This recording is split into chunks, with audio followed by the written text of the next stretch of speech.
আগুনে টর্নেডোর মুখে Los Angeles. প্রায় এক সপ্তাহ ধরে ভয়াবহ আগুনে পুড়ছে যুক্তরাষ্ট্র লস অ্যাঞ্জেলেস।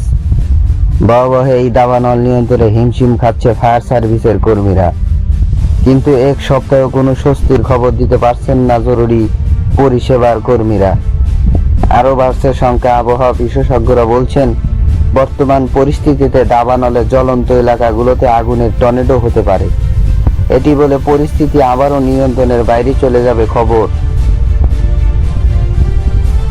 মার্কিন আবহাওয়া দপ্তর গত মঙ্গলবার জানিয়েছে, দাবানল ছড়িয়ে পড়া এলাকার বাতাসের তীব্রতা বেশি রয়েছে, পাশাপাশি পরিবেশ খুবই শুষ্ক।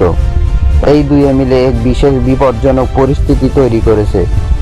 গতকাল বুধবার কর্তৃপক্ষ জানিয়েছে, বাতাসের কারণে দাবানল আরও নতুন এলাকায় ছড়িয়ে পড়তে পারে।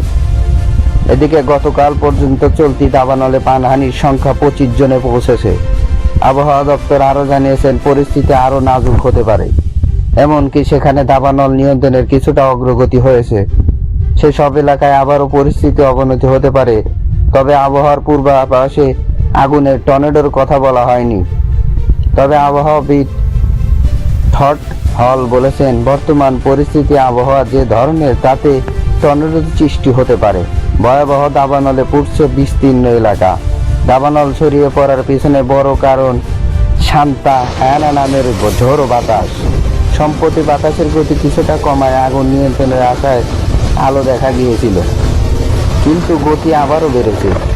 এতে দাবানল আরও ছড়িয়ে পড়ার আশঙ্কা দেখা দিয়েছে। উল্লেখযোগ্য, ক্যালিফোর্নিয়া অঙ্গরাজ্যের লস অ্যাঞ্জেলেসের দাবানলের কারণে ইতিমধ্যে লাখো মানুষের ঘরবাড়ি ছেড়ে নিরাপত্তা আশ্রয় সরে যেতে বাধ্য হয়েছেন। দাবানলে পুড়ছে বিস্তীর্ণ এলাকা। দাবানলের মধ্যেই লুটপাট। এদিকে স্কাই নিউজের প্রতিবেদনে বলা হয়েছে, দাবানলে পুড়ে থাকা চুরি লুটপাটের ঘটনা ঘটেছে। এমন অভিযোগে ইতিমধ্যে 10 জনকে আটক করা হয়েছে।